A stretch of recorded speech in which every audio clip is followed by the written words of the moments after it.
Magandang araw po sa inyong lahat, mga katanaw. Sana'y nasa maayos kayong kalagayan ngayon at kalusugan. Ingat po kayo sa araw-araw. Shout out po sa inyong lahat. Tayo po ay titingnan po natin yung mga babae na pupunas ng mangga, kalabaw. Tapos mayroon din nagwawalis diyan sa plaza namin. At pupunta rin tayo doon sa daan, sa sentrong daan. Titingnan natin yung ginawang daan nila. Tayo po atin pong titingnan dito.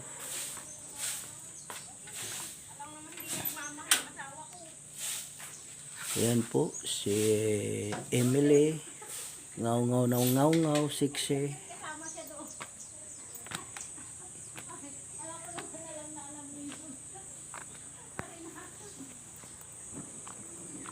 Siya po ang tagalinis po rito sa plaza, bahay at sa nagdidilig sa nursery.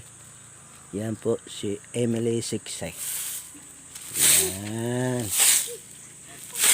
Oy, siksi talaga ha. Dito naman po tayo sa budiga. Ito naman po ang dalawang babaysot na magaganda. Yan po si Marina at si Pilipina. Naghuhugas po siya ng langka. Lugasan po nila. Ayan. Dami na kami manggang kalabaw. Ayan po. Oh. Yan po ihuhugasan pa para maalis yung dagta-dagta. Ilang crates na ito?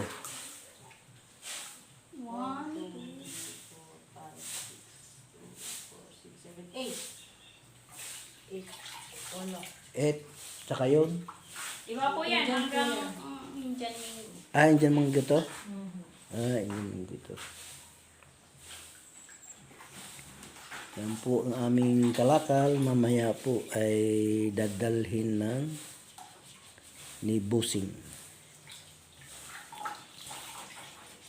Ang aming mga siksing trabahador dito.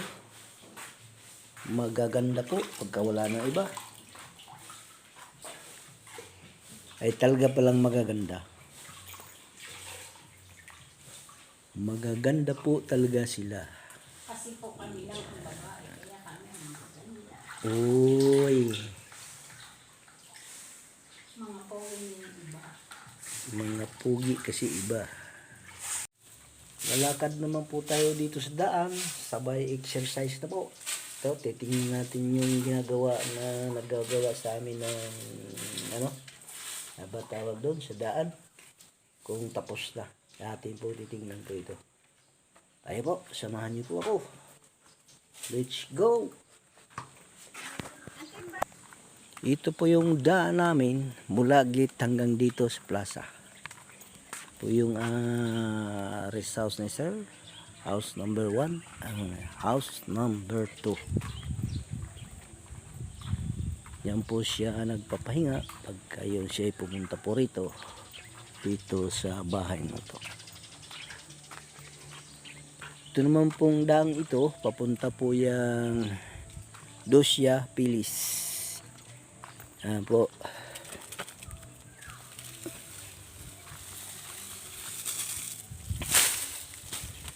Pupunta po yan doon sa Dosya Pilis. Tapos ito yung pinakasentro po namin. Yan.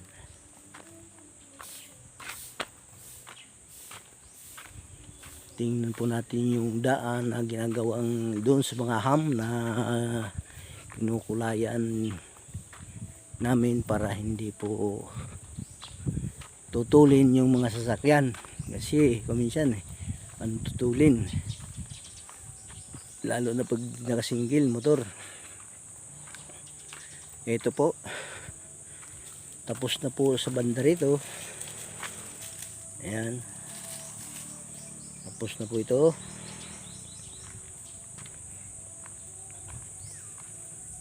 Ito po tayo sa unahan pa. Titingnan pa.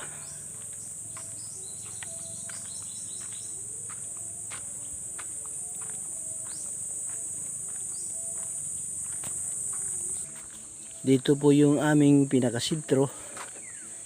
Yan, daan po sa sentro yan. Ang mga halaman po dyan ay sari-sari. Mayroong gyabano, kape, kalamansi, nyug, langka, at rambutan. Mayroon po dyan sa gitnang yan. Pinakasentro po namin.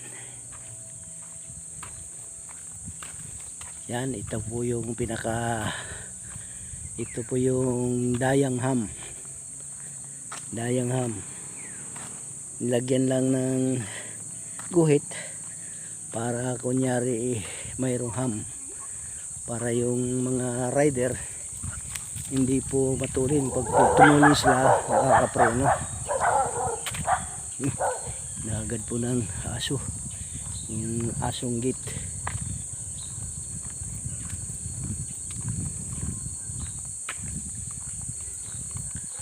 Ito po yung amin pong tangke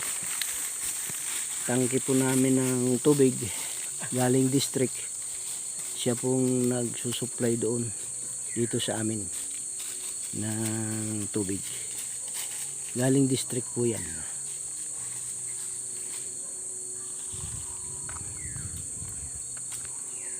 Tuloy-tuloy po tayo dito sa papuntang git.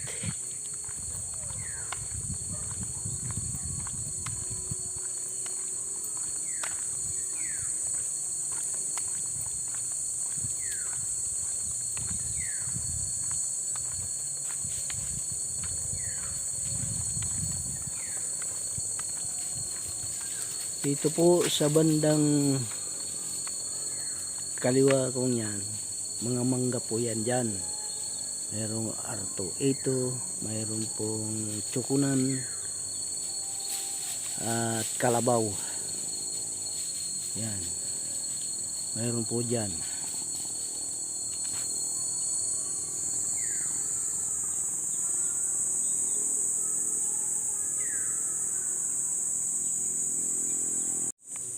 At dito naman po sa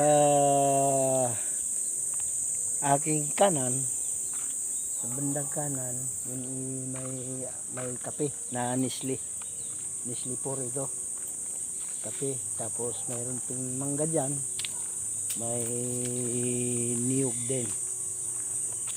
Yan po, ito po yung hams na piki. Patag ho siya, pero nilagyan din ng parang hams pintura para po pagka mayroong rider na matulin, magminor po sila rito. Tuloy-tuloy po tayo hanggang git po ito. Ito po ay mga sakop na ng area ng mangga. Kaya ang tawag namin dito, manggahan. Manggahan po ito mga ito. Mayroon pong kalabaw dito, tsaka tsukunan. Tsukunan po. At doon naman sa kaliwa, nandyan yung mga R2E2. Diyan, sa kabilang yan. Yan po, may mga saging po dyan, saba, nyug.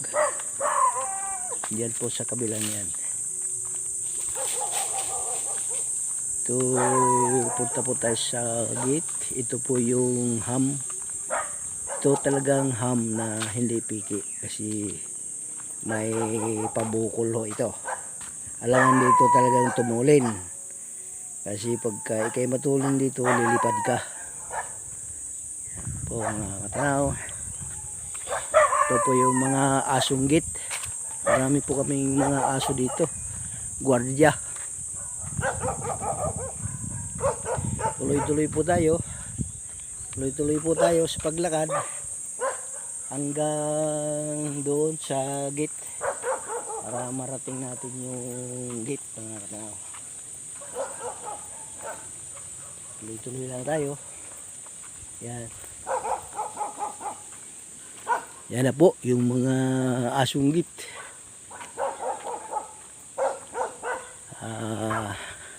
Pinaka-exercise na po yung aking paa. Kasi mayroon po akong diabetic. Ay talaga po namamanas kuminsan ang aking paa. Yan po. Astig! Tig!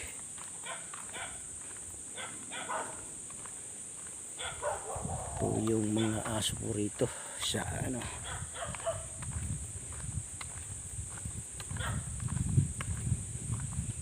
Teg, siya si Angel Teg. Ha? Si Tigas. Tigas.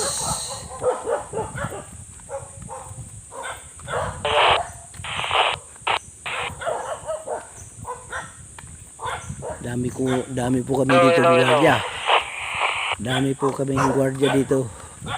Yan po ang pinaka main naming ham.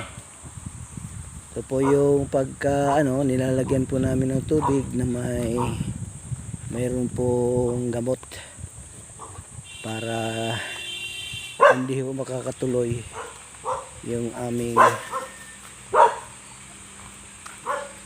yan po. Dumating na po si Shelo Siga. Yan po mga katanaw. Si Shelo po yan. Kasama po siguro dyan si Glyza.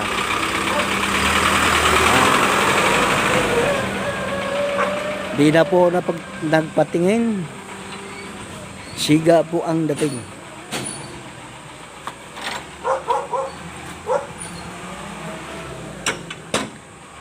Yan po mga katanaw yan. Si Shelo. Parating lang.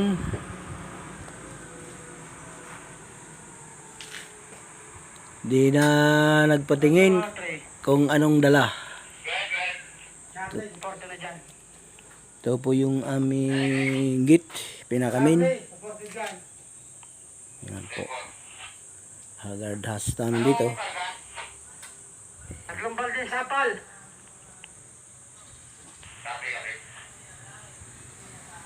Ito po yung aming pinakamin na git.